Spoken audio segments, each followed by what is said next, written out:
তুচ্ছ ঘটনা কেন্দ্র করে রাজধানীর মালিবাগে সোহাগ পরিবহনে দুর্বৃত্তদের হামলা, পরিচালক সহ আহত অনেকে, জড়িত থাকায় স্বেচ্ছাসেবক দলের নেতা বিল্লাল আজীবন বহিষ্কার।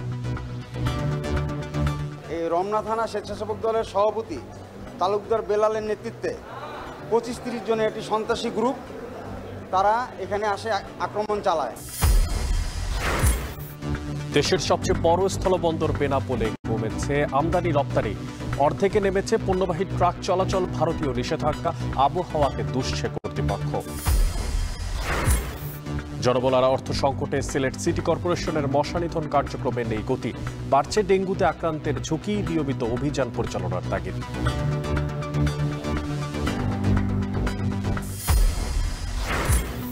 মন্দার কবলে কানাডার চাকরির বাজার, মার্কিন শুল্কের প্রভাবে কাজ হারিয়েছে 50,000-এর বেশি, আরো 1.5 লাখ কর্মহীন হয়ে পড়ার শঙ্কা। এবং পর্তুগালের লিসবনে কেবল রেল দুর্ঘটনায় বিদেশি পর্যটক সহ নিহত 15, আহত বেশ কয়েকজন, প্রেসিডেন্টের শোক।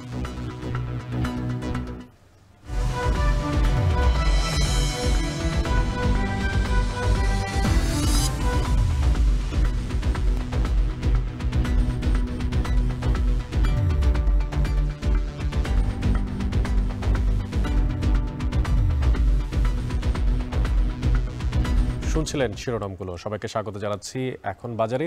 পুরো আয়োজনে আপনাদের সঙ্গে থাকছি আমি মশিউর অনেক।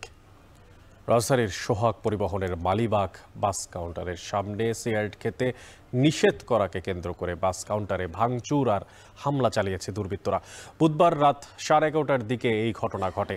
এই ঘটনায় কাউন্টারে থাকা 10 থেকে 12 জন কর্মচারী সহ সোহাগ পরিবহনের পরিচালক আলী হাসান তালুকদার পলাশ আহত হয়েছেন।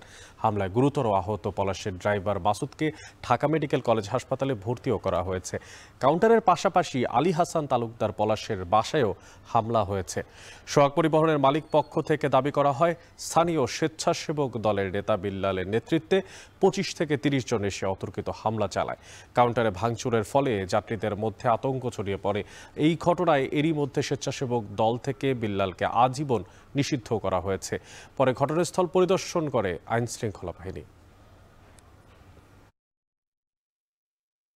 আনুমানিক 11টার দিকে আমি খবর পাই যে এই রমনা থানা স্বেচ্ছাসেবক দলের সভাপতি তালুকদার বেলালের নেতৃত্বে 25-30 জনের একটি সন্ত্রাসী গ্রুপ তারা এখানে আসে আক্রমণ চালায় আমাদের সোহাগ পরিবহন কাউন্টারে, এবং এখানে যারা স্টাফ আছে এবং আমাদের আরেকজন ডাইরেক্টর পলাশ সাহেব সহ প্রায় 10-12 জনকে তারা কোপায়ে ইনজুর্ড করে, এবং আমাদের কাউন্টারে তখন প্রচুর প্যাসেঞ্জার ছিল।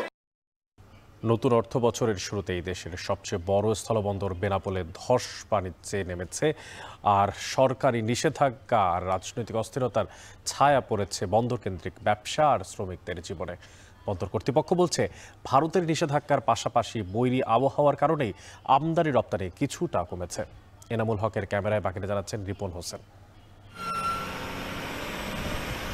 বেনাপোল বন্দরে গত অর্থবছরে 21,30,000 টন পণ্য আমদানি হলেও এবার তা কমে হয়েছে 20,56,000 টন। একই চিত্র রপ্তানিতেও নেমেছে ধস।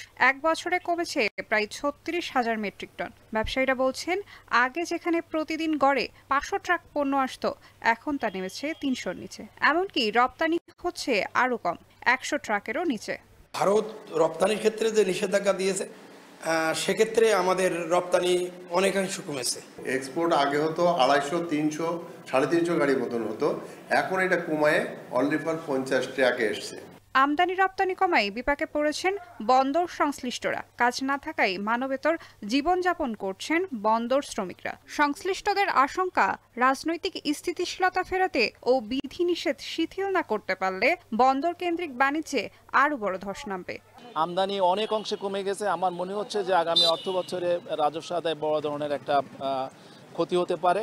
অতিরিক্ত শুল্ক নিরূপণ আরোপ করা এবং অন্যান্য বিষয়ে কড়াকড়ি আরোপ করার কারণে ইতিমধ্যে ফল, মাছসহ বিভিন্ন ধরনের পণ্য বেনাপোল ছেড়ে পার্শ্ববর্তী ভোমরায় চলে গেছে। এতে অনেক সিএনডিএফ ব্যবসায়ী কাজ হারিয়ে বেকারত্ব ভোগ করছে। অনেক সিএনডিএফের স্টাফ বেকার হয়ে পড়েছে। যারা ট্রান্সপোর্ট ব্যবসা করে তারাও বেকার হয়ে পড়েছে। বেনাপোল কর্তৃপক্ষ বলছে, বন্দরে আমদানি রপ্তানি কম বেশি হওয়া স্বাভাবিক প্রক্রিয়া। বছরের একটা সময় কমে, আবার পরবর্তীতে তা বেড়ে যায়। তবে দ্রুতই বাণিজ্যে গতি ফিরবে বলে আশাবাদী তিনি। 30 সেপ্টেম্বর পর্যন্ত হয়তো একটু কম থাকবে, 30 সেপ্টেম্বরের পরে আবার সেই আমদানি রপ্তানি স্বাভাবিক যে ফ্লো সেটি অবশ্যই হয়ে যাবে বলে আশা রাখি। গেল 8 এপ্রিল থেকে ভারত তাদের আকাশপথ ব্যবহার করে বাইরের দেশে বাংলাদেশি পণ্য পরিবহন বন্ধ করে দেয়। এরপর 17 মে আরেকটি নিষেধাজ্ঞায় গার্মেন্টস, তৈরি পোশাক, তুলা, সুতির বস্ত্র, প্লাস্টিক, কাঠের আসবাব ও ফলজাত পণ্য রপ্তানিও নিষেধ করে। এতে দুই দেশের বাণিজ্যে বড় ধস নামে। এখন যশোর।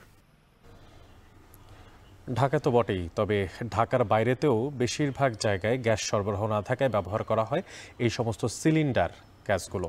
কিন্তু এবার কুষ্টিয়ার দিকে যদি একটু তাকাই তাহলে দেখা যাবে আবাসিক এলাকায় যত্রতত্র গড়ে উঠছে এই সমস্ত গ্যাস সিলিন্ডারের দোকান। অনুমোদন বা নিরাপত্তা ব্যবস্থা ছাড়াই অলিগলির বাসা বাড়িতে মজুত রাখা হচ্ছে সিলিন্ডার। নেই ফায়ার সার্ভিস লাইসেন্স, অগ্নি নির্বাপক ব্যবস্থার কথাও স্বীকার করছেন না কেউ। নেই তাদের ভিতরে কোনো ধরনের রক্ষণাবেক্ষণের সঠিক নিয়ম জানার ইচ্ছাও। আর এতে বাড়ছে প্রতিনিয়ত দুর্ঘটনার ঝুঁকি। মেজবাউদ্দিন পলাশের তথ্য আর ছবিতে দেখবেন বিস্তারিত।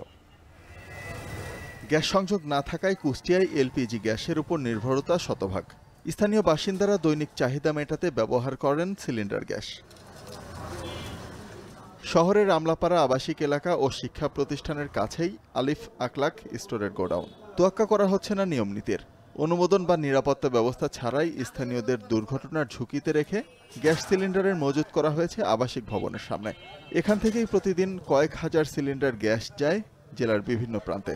এর আগেও তো আমরা এই বিষয়ে প্রতিবাদ জানানো হয়েছিল, এই বিষয়ে আমরা লিখিত দিয়েছি, কিন্তু কোনো প্রতিকার হয়নি। একটা গ্যাসের দোকান বিল্ডিং এর নিচে থাকা উচিত না। এটা আসলে যে গ্যাস মানে বাড়ির বিল্ডিং এর যে মালিক তারও সংস্কার করা উচিত, যে দোকান দেয় তারও সংস্কার করা উচিত। যদি কখনো একটা দুর্ঘটনা হয়ে যায়, বলা যায় না কখন কি দুর্ঘটনা হয়ে যাবে। যদি পাস করে তাহলে তো এলাকার কিছু থাকবে না, এই হলো মেন সমস্যা। তাছাড়া যদি না হয় কিছু তাহলে তো কিছুই হবে না। আমরা চাই যেটা যদি অন্য কোথাও ওটা স্থানান্তরিত হোক। এলপি গ্যাস ব্যবসায়ীদের সংগঠনের তথ্য মতে জেলায় প্রায় 5,000-এর বেশি খুচরা বিক্রেতা রয়েছে, যার সবই অনুমোদনহীন। এমনকি সেলুন, পান, সিগারেট, চা কিংবা মুদির দোকানেও দেধারসে বিক্রি হচ্ছে গ্যাসের সিলিন্ডার। নির্ধারিত রিটেইলার না হওয়ায় এসব দোকানে নেই অগ্নি নির্বাপক ব্যবস্থা। অন্যদিকে কোম্পানিগুলোর অব্যবস্থাপনায় সিন্ডিকেটের কারণে অতিরিক্ত দামে গ্যাসের সিলিন্ডার কিনতে হচ্ছে গ্রাহকদের। হাতের কাছে গ্যাস পাচ্ছি নিয়ে নিচ্ছি, কিন্তু এটা যে কত বিপজ্জনক এটা আমরা ভাবছি না।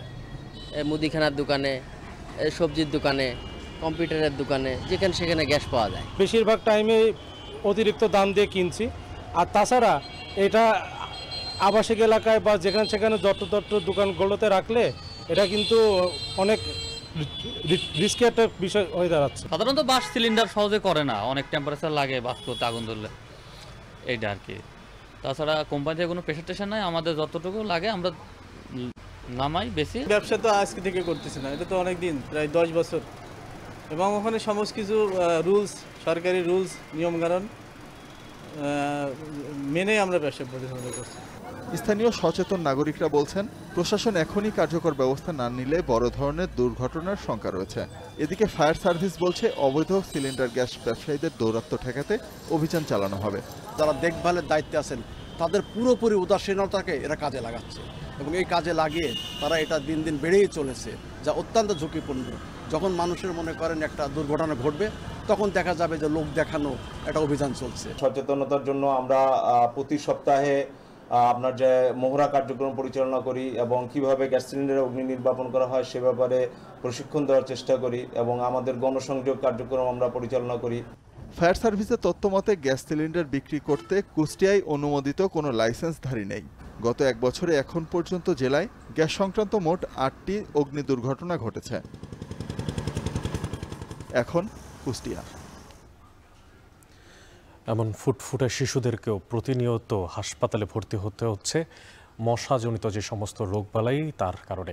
যদিও পর্যাপ্ত জনবলের অভাবে সফল হচ্ছে না সিলেটের সিটি কর্পোরেশনের মশক নিধন কার্যক্রম। নেই এডিস মশার প্রজনন কেন্দ্র নিরোধ করার কোনো পদক্ষেপও, আর যার ফলে স্থানীয়দের মধ্যে ঝুঁকি বাড়ছে ডেঙ্গু সহ মশাবাহিত বিভিন্ন রোগের। যদিও সিটি কর্পোরেশন বলছে আগামী 3 মাসের মধ্যে মশক নিধনের কার্যকর পদক্ষেপ নিচ্ছেন তারা। গুলজার আহমেদ জানাবেন বাকিটা।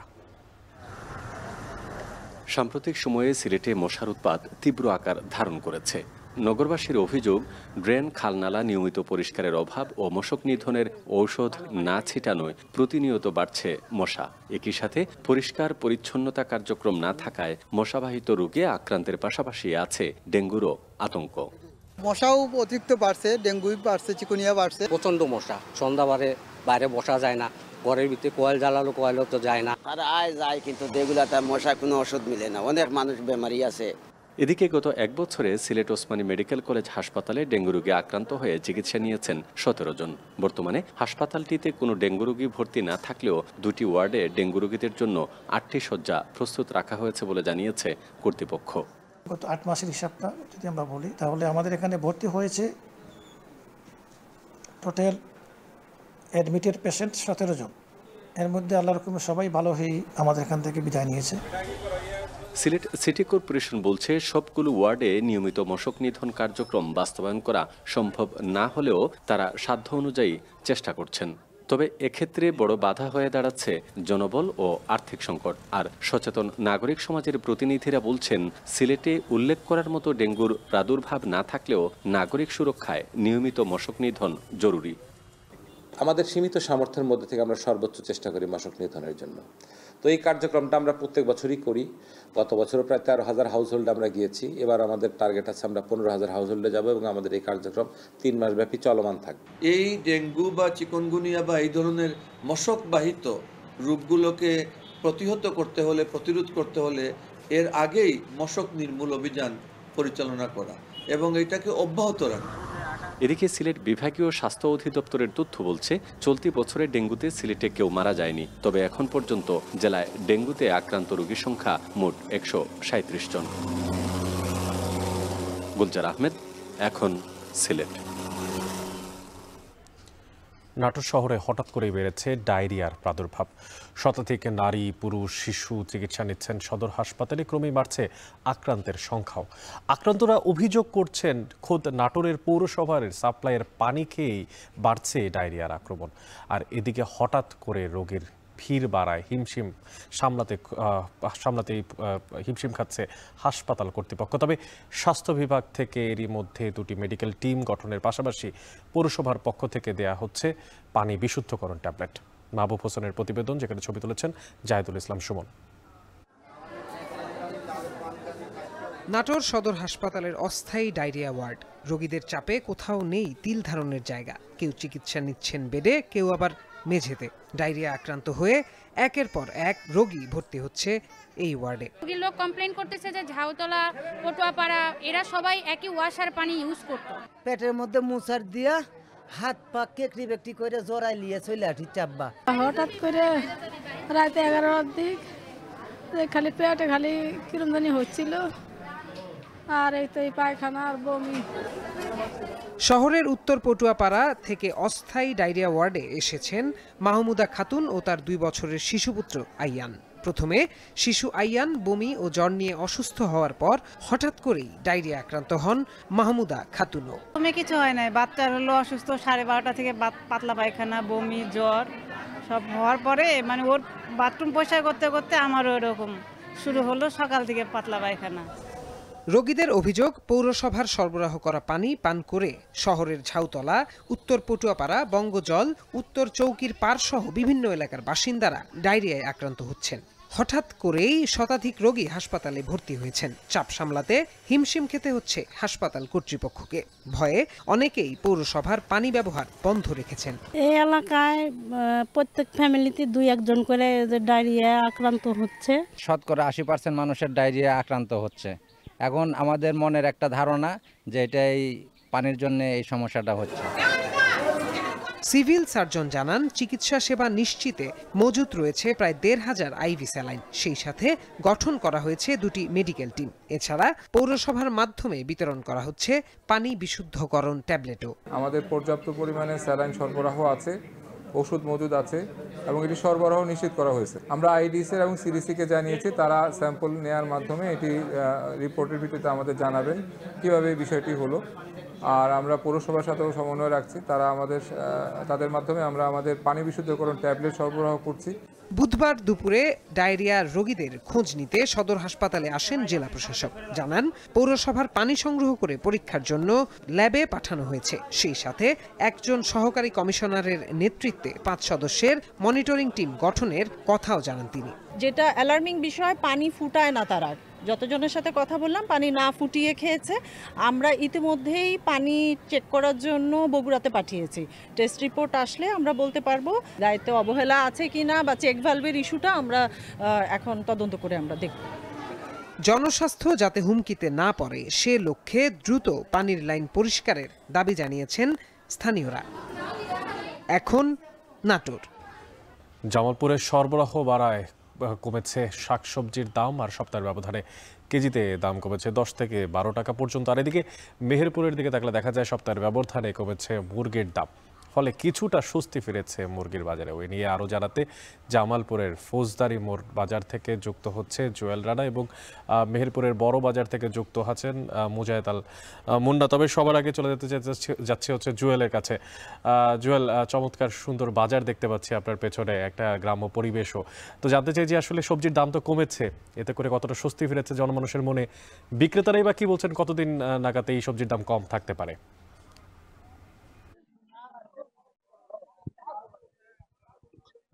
অনেক জামালপুরে গত 3 থেকে 4 সপ্তাহ ধরে যে ভারী বর্ষণ হয়েছে, অর্থাৎ ভারী বৃষ্টিতে জামালপুরের বিস্তীর্ণ চরাঞ্চলের প্রায় 40% সবজি নষ্ট হয়ে গেছে। সেই সবজিতে কিন্তু চরাঞ্চলের কৃষকরা আর্থিকভাবে ক্ষতির মুখে পড়েছে। তবে গত 2 থেকে 3 সপ্তাহ ধরে বৃষ্টির প্রভাব কমে আসায় কৃষকরা আবারও সবজি খেতে কাজ শুরু করছে, অর্থাৎ ঘুরে দাঁড়িয়ে চেষ্টা করছে। এতে করে বাজারে কিন্তু আগাম যে শীতকালীন সবজি রয়েছে সেই সবজি আসতে শুরু হচ্ছে। এতে করে দামও কিন্তু গত 1 সপ্তাহের ব্যবধানে 10 থেকে 12 টাকা 15 টাকা মতো কোথাও কোথাও কমেছে বলে আমরা খবর পেয়েছি। অর্থাৎ আজকে এই হাটের যে কৃষক রয়েছে একেবারে চরাঞ্চল টাটকা শাকসবজি নিয়েছে, তাদের সাথে আমরা কথা বলেছি।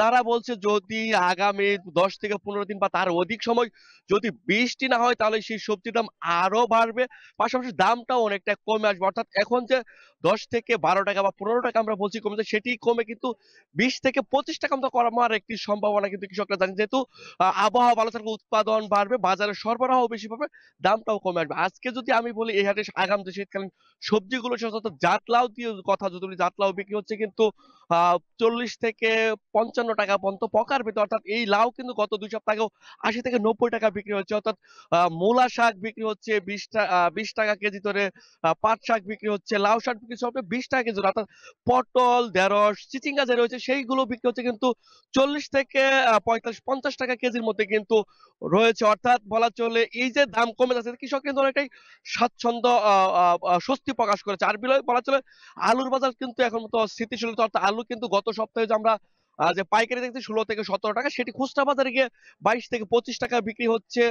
পেঁয়াজ বিক্রি হচ্ছে 65 থেকে 70 টাকা, রসুন বিক্রি হচ্ছে 120 থেকে 130 টাকার মধ্যে, আদা বিক্রি হচ্ছে 130 থেকে 40 টাকার মধ্যে। এই যে মশলা জাতীয় পণ্য সেটিও কিন্তু অনেকটা স্থিতিশীলতার মধ্যে রয়েছে। তবে এখানকার যে ভোক্তা রয়েছে তারা দাবি করছে স্থানীয় প্রশাসন যদি মশলার বাজার আরেক একটু জোরদার করে মনিটরিং করে তাহলে সেগুলোর দাম কিন্তু কমে আসবে। আরেকটি বিষয় বলা চলে ইতিমধ্যে কাঁচামরিচের যে দাম সেটিও কিন্তু অনেকটা কমে আসতে শুরু করছে। অর্থাৎ 2 দিনের ব্যবধানে কিন্তু 20 টাকা মতো কমে এসেছে। অর্থাৎ আজকে এই হাটে কাঁচামরিচ প্রতি কেজি বিক্রি হচ্ছে 140 থেকে 60 টাকার মধ্যে।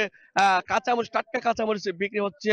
আরেকটি বিষয় বলা চলে সব মিলে সবজির দাম কিন্তু কমে যাচ্ছে। বলা চলে দিন যত গড়াবে আবহাওয়া তত ভালো থাকবে, সবজির দাম ততটা কমবে। এই ছিল জামালপুর থেকে আমার কাছে সবজির সবশেষ তথ্য। অনেক আমাদের সঙ্গে জামালপুর থেকে যুক্ত ছিলেন জুয়েল রানা। এবার একটু চলে যেতে চাই মেহেরপুরে, সেখানে আছেন মুজাহিদ আল মুন্না। মুন্না, চমৎকার তাজা শাকসবজি দেখছিলাম জামালপুরে, এবার সেখানেও দাম কমেছে।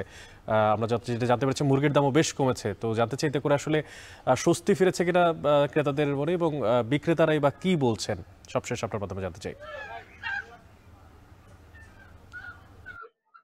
অনেক আমি আপনাকে জানিয়ে রাখি মেহেরপুরে কিন্তু মুরগির বাজার কিছুটা কমেছে, তবে সবজির বাজার এখনো কিন্তু চড়া। তাই সাধারণ ক্রেতাদের মধ্যে এখনো কিন্তু সেই স্বস্তি এখনো আসেনি। আমি যদি আজকের কথা বলি, আজ মেহেরপুর বাজারে প্রতি কেজি মুরগি বিক্রি হচ্ছে। সব ধরনের মুরগির দামই কিন্তু 10 থেকে 20 টাকা করে কেজিতে কমেছে। আমি যদি আপনাকে জানিয়ে রাখি, মেহেরপুরের গরিবের মুরগি যেটাকে বলা হয় ব্রয়লার মুরগি, সেটি কিন্তু কেজিতে 10 টাকা কমে আজ বিক্রি হচ্ছে 180 টাকা করে, যেটি গত কয়েকদিন আগেও 190 টাকা ছিল, বা গত সপ্তাহে কিন্তু 200 টাকার উপরেও ছিল ব্রয়লার মুরগি। এছাড়াও সোনালী মুরগি বিক্রি হচ্ছে মেহেরপুরে আজকে 280 টাকা করে, যেটি গত সপ্তাহেও বিক্রি হচ্ছিল 300 বা 310-20 টাকা পর্যন্ত। তবে লেয়ার মুরগির দাম কিন্তু সে আগের মতোই রয়েছে 320 টাকা, যেটি গত সপ্তাহেও ছিল 320 টাকা, আজকেও 310 থেকে 320 টাকা করে বিক্রি হচ্ছে। এছাড়া দেশি মুরগি কিন্তু কিছুটা গত সপ্তাহের দামেই বিক্রি হচ্ছে 550 টাকা করে। তবে আমি কয়েকজন ব্যবসায়ীর সাথে কথা বলেছি, তারা আমাকে জানিয়েছেন মুরগির সরবরাহ কিছুটা বেড়ে যাওয়াতে দাম কিন্তু নিম্নমুখী, যেটি হয়তোবা আরো এক আধ সপ্তাহের মধ্যে দাম আরো কিছুটা কমতে পারে বলে তারা জানিয়েছেন। তবে বেশ হতাশার মধ্যে রয়েছে যারা ফার্মের মালিক, তাদের কয়েকজনের সাথে আমার কথা হয়েছে, তারা আমাকে জানিয়েছেন যে প্রতিনিয়ত কিন্তু পোল্ট্রি ফিডের দাম কিন্তু বাড়ছে, এবং মুরগির যে বাচ্চা এটার দামও কিন্তু দিন দিন বৃদ্ধি পাচ্ছে। সেই ক্ষেত্রে মুরগির বাজার যদি কমে যায়, তাহলে ফার্মের মালিকদের কিন্তু ফার্ম টিকে রাখা অনেকটাই কঠিন হয়ে যাবে, সেটি আমাকে তারা জানিয়েছেন। আমি কয়েকজন ক্রেতার সাথে কথা বলেছি, তারা আমাকে জানিয়েছেন সবজির দাম যেহেতু চড়া, অন্যান্য মাংসের দামও চড়া, তাই মুরগির বাজার যেহেতু কিছুটা নিম্নমুখী, তাই তারা কিন্তু কিছুটা স্বস্তি পেয়েছে। তবে তাদের দাবি বাজার মনিটরিং এর মাধ্যমে মুরগি ছাড়াও অন্যান্য যেসব মাংস, গরু, খাসি এবং অন্যান্য সবজির দাম দরও যাতে কমের মধ্যে আসে, তাই তারা মনিটরের জন্য দাবি জানিয়েছেন। অনেক এই ছিল আমার কাছে মেহেরপুরের মুরগি বাজারের সর্বশেষ পরিস্থিতি। অনেক জামালপুর ও মেহেরপুর থেকে যুক্ত ছিলেন সহকর্মীরা, জানাচ্ছিলেন সবজির এবং মুরগির বাজারে স্বস্তি ফেরার সবশেষ খবরাখবর। মাত্র 4 থেকে 5 লাখ টাকা এই টাকায় কেনা যেত পাম্প, আর সেই পাম্পেই নেত্রকোনার যে সরকারি মৎস্য বীজ উৎপাদন খামার সেটি হতে পারত সক্রিয়, কিন্তু এই পাম্পের অভাবে প্রায় 2 দশক ধরে বন্ধ রয়েছে মৎস্য বীজ উৎপাদনকারীর এই খামার। অথচ এই সময়ের মধ্যেই সরকারি যে সমস্ত কর্মকর্তা কর্মচারী, তাদের বেতনের পেছনে খরচ হয়েছে প্রায় 3 কোটি টাকা, আর ক্ষতিগ্রস্ত হয়েছেন জেলার হাজারো মাছ চাষিরা। জেলা মৎস্য কর্মকর্তা বলছেন দ্রুতই খামারের পানির ব্যবস্থা সচল করা হবে। রিফাত আহমেদ রাসেল জানাচ্ছেন বাকিটা। নেত্রকোনার দুর্গাপুরের মাছ চাষি এনায়েত ইসলাম প্রতিনিয়তই ময়মনসিংহ থেকে কিনে আনেন বিভিন্ন মাছের পোনা, কারণ নিজ উপজেলা দুর্গাপুরের সরকারি মৎস্য বীজ উৎপাদন কেন্দ্রটি বন্ধ প্রায় 2 দশক ধরে। ফলে বাড়তি খরচ করেই ময়মনসিংহ থেকে মাছের পোনা কিনে আনতে হয় তাকে।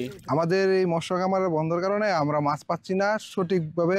বেসরকারি পোনা তো বুঝতে পারছেন, আর সরকারি পোনা তো অনেক ভালো। আমি পোনা আনতে আনতে প্রায় 2 কেজি মারা গেছে, আজকে আনছি। শুধু এনায়েত নন, দুর্গাপুর উপজেলার প্রায় 4000 মাছ চাষির অবস্থা একই রকম, যাদের প্রত্যেককে মাছের পোনা আনতে হয় অন্য জেলা থেকে। সরকারিভাবে কেজি প্রতি মাছের পোনা 250 টাকায় কিনতে পারলেও বেসরকারিভাবে কিনতে হচ্ছে 350 থেকে 500 টাকায়। সেই সঙ্গে পরিবহন খরচ আর মাছের পোনা মারা যাওয়ার ঝুঁকি, সব মিলিয়ে লোকসানে মাছ চাষিরা। বেসরকারি খামারতে মাছ কিনতে হয়, এটা টাকা লাগে অনেক বেশি, আবার আনতে আনতে আমরা এইসব মাছ রিক্সের উপরে আনন্দ লাগে, মরে যায়। 300 টাকা কেজি লাগবো, আমরা ফোন আনি করতে আমরা বেসরকারি ফোনে আমরা পুকুর চাষ করতেছি। জেলার সীমান্তবর্তী দুর্গাপুর উপজেলায় 80-র দশকে চালু হয় মাছের পোনা উৎপাদন খামার। প্রথম দিকে ভালোভাবে চললেও 2000 সাল থেকে নেই উৎপাদন। প্রথম দিকে পানি না পাওয়া ও পরবর্তীতে পাম্প নষ্ট দেখিয়ে কার্যক্রম বন্ধ করে খামার কর্তৃপক্ষ, যার বাজার দর মাত্র 4 থেকে 5 লাখ টাকা। অথচ খামারের ঠিক পাশেই একই গভীরতায় বসানো পাম্প দিয়ে এখনো সেচ চালিয়ে যাচ্ছে অন্যরা। 2000 সালের দিকে আমাদের ডিপ টিউবওয়েলটি, যেটা আমাদের হ্যাচারিতে আমরা রেনু তৈরি করতাম, সেই ডিপ টিউবওয়েলটা মানে কি আউট অফ অর্ডার, অর্থাৎ মানে এটা কার্যকারিতা বন্ধ হয়ে যায়। সেই সময় থেকেই আমাদের এই হ্যাচারি অঙ্গটি বা হ্যাচারি কম্পোনেন্টটি বন্ধ থাকে। খুবই আশাবাদী যে অচিরেই এই পানির সমস্যাটা সম্ভব মানে সমাধান হবে। পুকুরগুলোর পানি ধারণ ক্ষমতা একবারই কম, যেটা হলো প্রতি বছর সংস্কারটা একটা ব্যয়বহুল ব্যাপার। সরকারের রাজস্ব খাত থেকে যেহেতু এই ব্যয়টা বহন করা হয়, এই জন্য সবসময় বাজেটটা পাওয়া যায় না। যে অভিযোগগুলো এসছে এগুলো আমি খতিয়ে দেখছি, যদি কর্মকর্তাদের অবহেলার প্রমাণ বা অন্য কিছু পাওয়া যায় তাহলে আমরা তদন্ত সাপেক্ষে একটা ব্যবস্থা গ্রহণ করব। দীর্ঘ সময় ধরে বন্ধ পড়ে থাকায় খামারটি পরিণত হয়েছে মশা আর কেঁচো তৈরির আস্তানায়। নষ্ট হয়ে পড়ে আছে যন্ত্রপাতি। তারপরেও খামার ব্যবস্থাপক সহ 4 জন কর্মকর্তা কর্মচারীর বেতন ভাতা বাবদ গত 25 বছরে সরকারকে দিতে হয়েছে প্রায় 3 কোটি টাকা। দূর দূরাইতে এখন আনতে হয় গিয়া, হ্যাঁ আমরা পাই না এই জায়গায় এখন আয়া চাষাবাদ নাই, যে ভাঙিয়ে রুগিয়ে পড়তেছে সব। একটা সরকারি ভাবে শুনছিলাম পুকুর আছে, এটাতে আমরা মাছ চাষ করে না আনতেও পারি না। আমরা যদি যদি ফোন না পাইতাম ত্রিশ সাল যেত না, 30 সাল যেতে যাইতে ফোন আন যেতে আমরা অনেক খরচ হয়। এত কিছুর পরেও 2024-25 অর্থ বছরে খামারটির আয় দেখানো হয়েছে 2,52,000 টাকা। কখনো সরকারি বিভিন্ন অনুষ্ঠানে পণ্য সরবরাহ করে, আবার কখনো চাষিদের পরিবর্তে বাজারে বিক্রি করে টার্গেট পূরণ করছে খামারের কর্মকর্তারা। এটা একটা সার্ভিস সেক্টর। এখানে আমরা কি করি, মানুষের কারিগরি জ্ঞান আমরা প্রদান করি, প্রশিক্ষণ দিই, পরামর্শ দিই, এরপর বিভিন্নভাবে আমরা পুনা দিয়া এলাকায় সহায়তা করি। এটাই আমাদের সেবা। এখানে যে সরকার লাভ করবে এই ধরনের কোনো চিন্তা ভাবনা সরকারের নেই। কিন্তু আপনি যদি আমাদের বেতন ভাতা বা অন্যান্য কিছু হিসাব করেন, সেই হিসাবে তো এটা লাভজনক না। নেত্রকোনার দুর্গাপুরের সরকারি মৎস্য বীজ উৎপাদন খামারে পাম্প বসানো নিয়ে চিঠি চালাচালি হয়েছে বহুবার, কিন্তু কখনো চালু হয়নি খামার, যাতে ক্ষতির মুখে পড়েছেন শুধু সাধারণ মাছ চাষিরাই। রিফাত আহমেদ রাসেল, এখন নেত্রকোনা।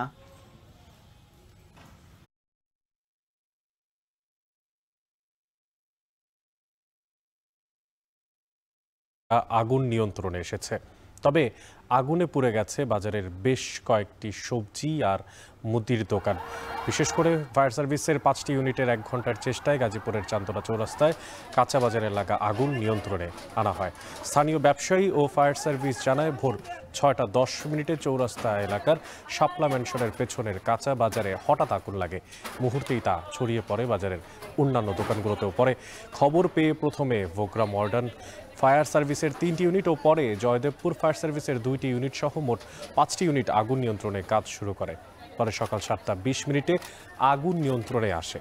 অগ্নিকাণ্ডে বাজারের বেশ কিছু কাঁচা পাকা ঘর পড়ে গেছে, তবে আগুন লাগার কারণ আর ক্ষয়ক্ষতির পরিমাণ সম্পর্কে বিস্তারিত এখন পর্যন্ত কিছু জানাতে পারেনি ফায়ার সার্ভিস।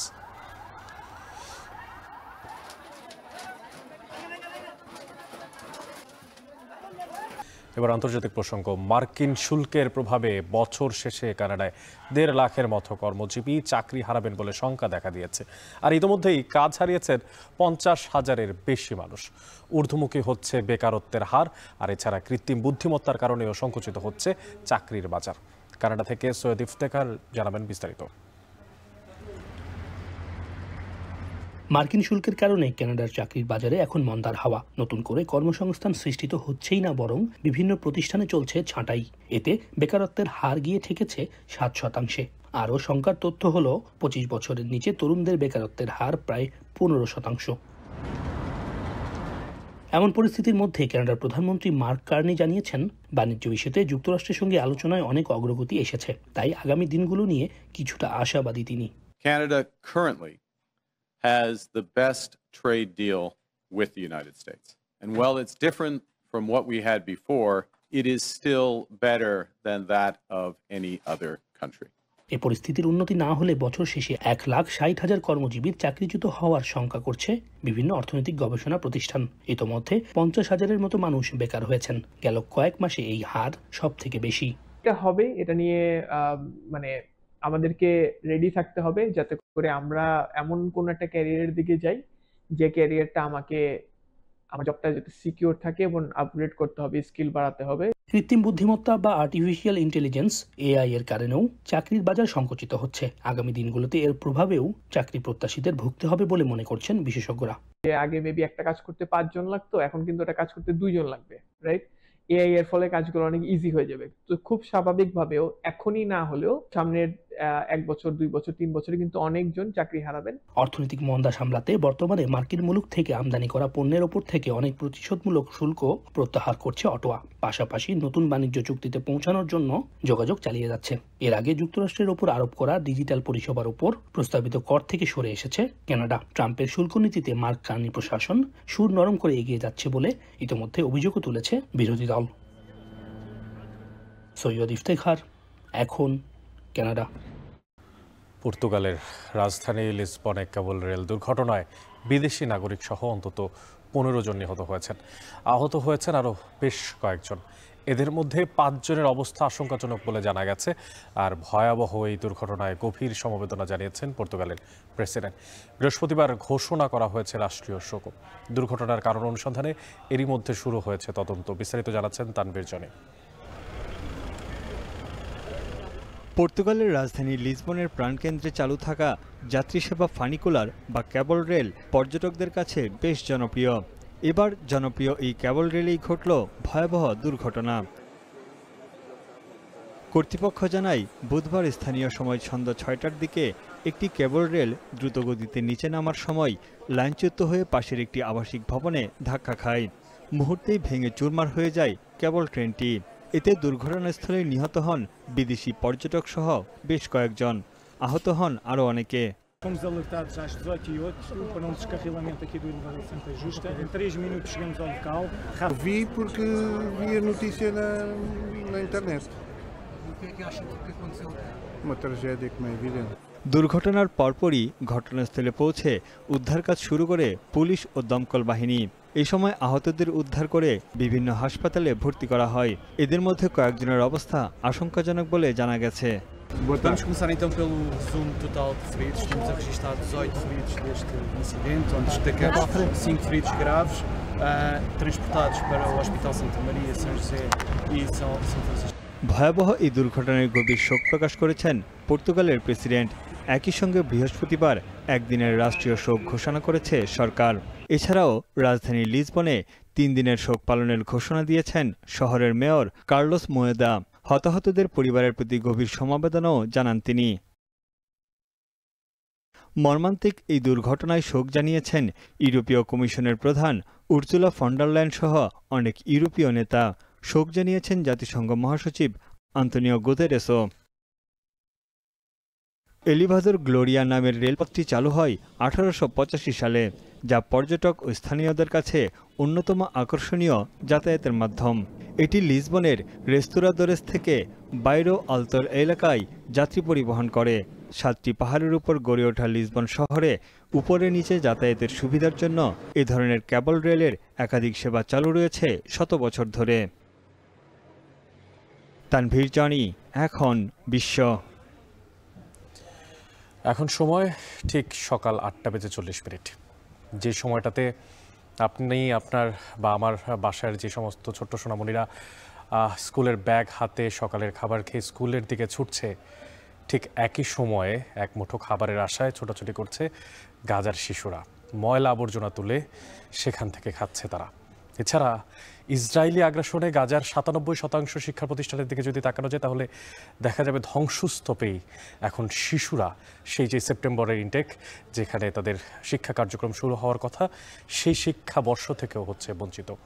আর এই অবস্থায় ধ্বংসস্তূপের নগরীতে কিছুটা হলেও আলোর দূত হয়ে এসেছে কিছু শিক্ষকেরা। তারা তাঁবুতে অস্থায়ী শ্রেণীকক্ষ গড়ে তুলেছেন, তারা দিচ্ছেন শিক্ষা। বিস্তারিত জানাচ্ছেন তৌহিদুর রহমান। সেপ্টেম্বর থেকে বিশ্বের বিভিন্ন দেশে শিক্ষার্থীদের নতুন শিক্ষাবর্ষ শুরু হয়েছে। তবে ইসরায়েলি আগ্রাসনে ধ্বংসস্তূপে পরিণত ফিলিস্তিনের গাজা উপত্যকায় সেই সুযোগ নেই। নেতানিয়াহুর সেনারা শিক্ষা প্রতিষ্ঠানগুলোকে বোমার আঘাতে গুঁড়িয়ে দেয়। নেই শ্রেণীকক্ষ, নেই কোনো শিক্ষা উপকরণও। এই অবস্থায় অধিকাংশ দেশের শিশুরা যখন নতুন পোশাক পরে ব্যাগ ভর্তি বই নিয়ে শ্রেণীকক্ষে হাজির হচ্ছে, তখন গাজার শিশুরা তাদের ব্যাগ নিয়ে এদিক সেদিক ছুটছে এক মুঠো খাবারের জন্য। সব মিলিয়ে বলা যায় শিক্ষা ব্যবস্থা সহ ভেঙে পড়েছে তাদের সকল মৌলিক অধিকার। احنا ما بنروحش على المدارس زي الاطفال العالم اللي برا بيروحوا بيكونوا لابسين اواعي جداد، الا احنا بنعبي تكيات. نفسنا نقرا هذا العام الدراسي. ما خدناش حقنا من اول يوم انولدنا فيه واحنا عايشين في الحروب. ما فرحناش على تعليمنا ولا على شهادات। এমন পরিস্থিতিতে শিশু কিশোরদের ভবিষ্যৎ যেন অন্ধকারে ডুবে না যায়, তাই এই ধ্বংসস্তূপের মধ্যেই শিক্ষা কার্যক্রম চালিয়ে নেওয়ার জন্য লড়াই করছেন বেশ কয়েকজন শিক্ষাগুরু। এরই অংশ হিসেবে তাঁবুর ভেতর গড়ে তোলা হয়েছে অস্থায়ী শ্রেণীকক্ষ, যেখানে স্বেচ্ছায় শিশু কিশোরদের পাঠদান শুরু করা হয়েছে।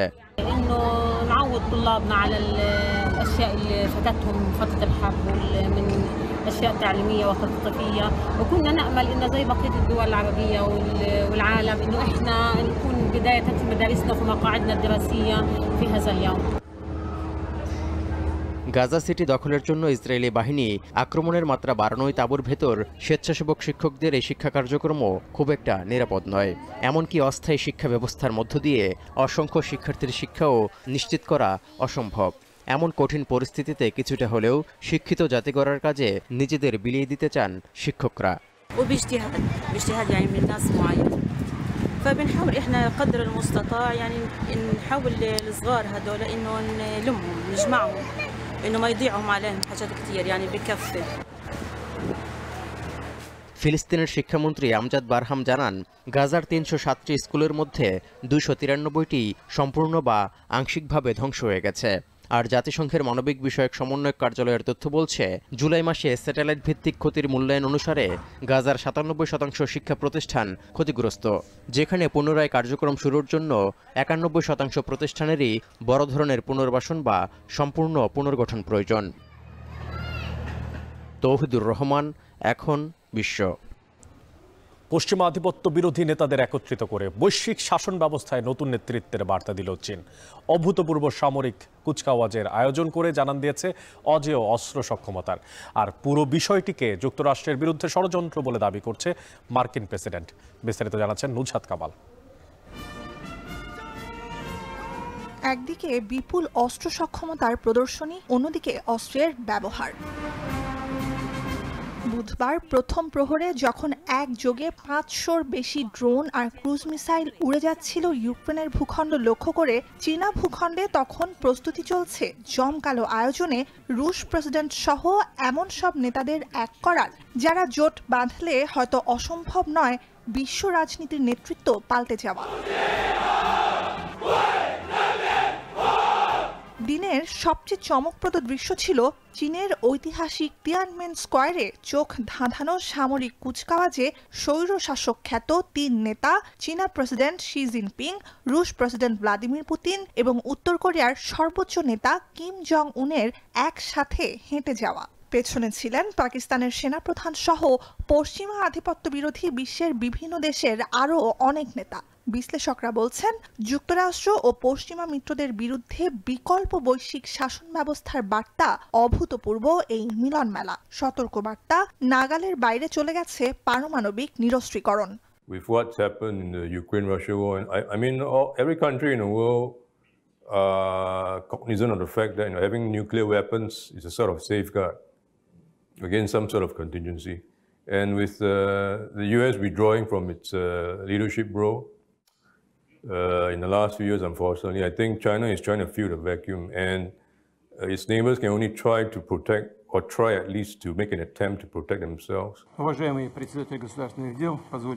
কুচকাওয়াজ শেষে 2 ঘন্টার বেশি সময় রুদ্ধদ্বার বৈঠক করেন রাশিয়া ও উত্তর কোরিয়ার প্রেসিডেন্ট। এ সময় রাশিয়ায় কিমকে আমন্ত্রণ জানান পুতিন। এর আগে ইউক্রেনের বিরুদ্ধে যুদ্ধে সেনা পাঠিয়ে মস্কোকে সহযোগিতার জন্য কৃতজ্ঞতাও জানান রুশ নেতা। পুরো ঘটনা প্রবাহে বিস্মিত বিশ্ব রাজনীতিতে ছড়ি ঘোরানো যুক্তরাষ্ট্রের প্রেসিডেন্ট। সামাজিক যোগাযোগ মাধ্যমে অনেকটা ঠেস দিয়েই যুক্তরাষ্ট্রের বিরুদ্ধে ষড়যন্ত্রের জন্য অভিবাদন জানান 3 নেতাকে। প্রতিক্রিয়ায় রুশ প্রেসিডেন্টের সহযোগী জানান, কেউ কোনো ষড়যন্ত্রে জড়িয়ে নেই। মার্কিন প্রেসিডেন্ট ডোনাল্ড ট্রাম্প যখন বিশ্বজুড়ে বাণিজ্য যুদ্ধ উস্কে দেওয়ার মাধ্যমে যুক্তরাষ্ট্রের মিত্র দেশগুলোর তালিকা ঢেলে সাজাতে ব্যস্ত, তখনই চীনে বিশ্বের সবচেয়ে প্রতাপশালী স্বৈরশাসকদের একত্রিত করলেন শি জিনপিং।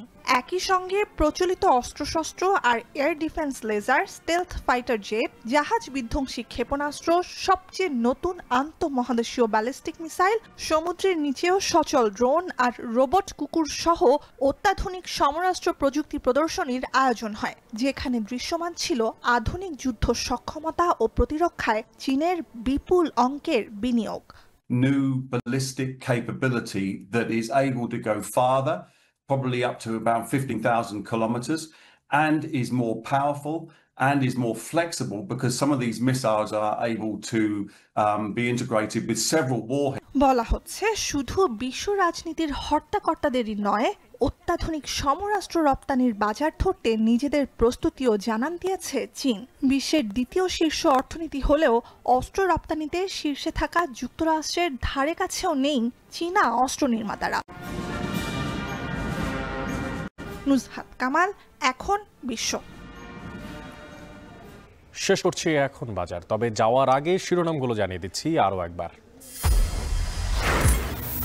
তুচ্ছ ঘটনা কেন্দ্র করে রাজধানীর মালিবাগে সোহাগ পরিবহনে দুর্বৃত্তদের হামলা, পরিচালক সহ আহত অনেকে জড়িত থাকায় স্বেচ্ছাসেবক দলের নেতা বিল্লাল আজীবন বহিষ্কার। এই রমনা থানা স্বেচ্ছাসেবক দলের সভাপতি তালুকদার বেলালের নেতৃত্বে 25-30 জনের একটি সন্ত্রাসী গ্রুপ তারা এখানে আসে আক্রমণ চালায়। দেশের সবচেয়ে বড় স্থলবন্দর বেনাপোলে কমেছে আমদানি রপ্তানি, অর্ধেকে নেমেছে পণ্যবাহী ট্রাক চলাচল, ভারতীয় নিষেধাজ্ঞা আবহাওয়াকে দুষছে কর্তৃপক্ষ। জনবল আর অর্থ সংকটে সিলেট সিটি কর্পোরেশনের মশা নিধন কার্যক্রমে নেই গতি, বাড়ছে ডেঙ্গুতে আক্রান্তের ঝুঁকি, নিয়মিত অভিযান পরিচালনার তাগিদ।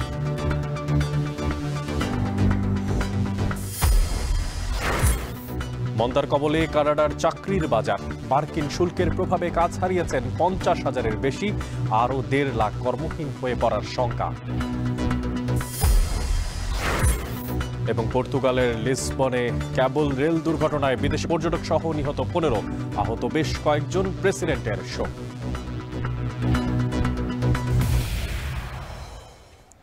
এই ছিল এখন বাজারের আয়োজন। এখন টেলিভিশন ওয়েবসাইটে দেখতে ভিজিট করুন www.ekon.tv। এছাড়া এখন টেলিভিশন ফেসবুকে দেখতে হলে ভিজিট করুন facebook.com/tv.ekon এবং ইউটিউবে দেখতে ভিজিট করুন youtube.com/c/ekontv।